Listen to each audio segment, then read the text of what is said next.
नमस्कार दोस्तों, आप देख रहे हैं लर्निंग हैज नो लिमिट और मैं हूं काव्या।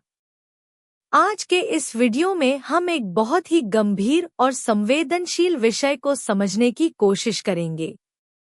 अक्सर सोशल मीडिया पर किसी वीआईपी या बड़े नेता का नाम आते ही प्लेन क्रैश जैसी बातें फैलने लगती हैं, तो उसके पीछे असल में कौन-कौन से कारण हो सकते थे? बिना अफवाह, बिना डर, सिर्फ फैक्ट्स और एविएशन लॉजिक के साथ।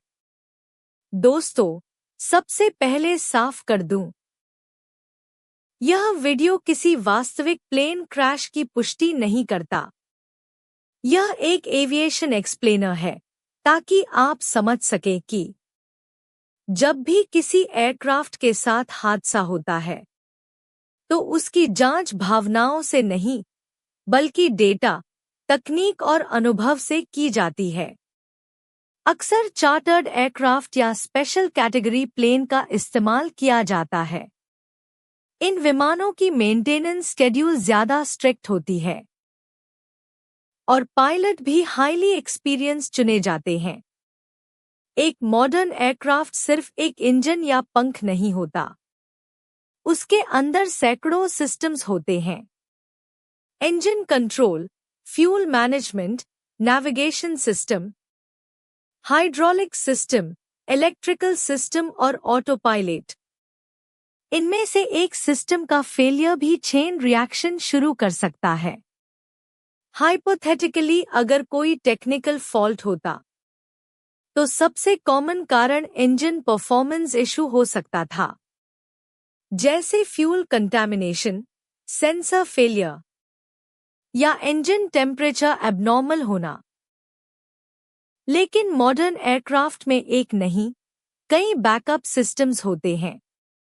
कभी-कभी हादसे का कारण इंजन नहीं, बल्कि गलत डेटा होता है।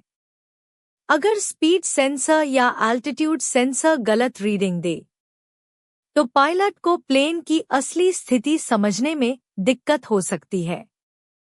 इतिहास में कई क्रैशेस का कारण सेंसर मिसमैच रहा है। वेदर का रोल। एविएशन में मौसम बहुत बड़ा फैक्टर होता है। अगर लैंडिंग या टेक ऑफ के समय तेज क्रॉसवाइंड, वाइंड शेयर या लो विजिबिलिटी हो, तो सिचुएशन बेहद चैलेंजिंग बन जाती है। हालांकि वीआईपी फ्लाइट्स आमतौर पर वेदर क्लियरेंस के बाद ही उड़ान भरती हैं। ह्यूमन एरर पायलट की भूमिका।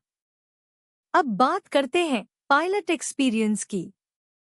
पायलट की ट्रेनिंग में उन्हें इमरजेंसी सिमुलेशन बार-बार सिखाई जाती है। लेकिन कभी-कभी स्ट्रेस, टाइम प्रेशर या unexpected multiple failures human error को जन्म दे सकते हैं। हालांकि सीनियर पायलट्स ऐसी स्थितियों से निपटने में ज्यादा सक्षम होते हैं। Crew resource management, CRM. आज के एविएशन में सिर्फ पायलट नहीं, पूरी क्रू डिसीजन लेती है। को-पायलट, एयर ट्रैफिक कंट्रोल और ग्राउंड इंजीनियर्स सभी लगातार कम्युनिकेशन में रहते हैं। किसी भी एक्सीडेंट में सीआरएम फेलियर को बहुत गंभीरता से देखा जाता है। मेंटेनेंस और प्री फ्लाइट चेक। हर फ्लाइट से पहले प्री फ्लाइट इंस्पेक्शन होती है। Engine oil, fuel quantity, flap system, brake system, सब कुछ चेकलिस्ट के अनुसार वेरीफाई किया जाता है। अगर कहीं भी डाउट होता है, फ्लाइट डिले या कैंसिल कर दी जाती है।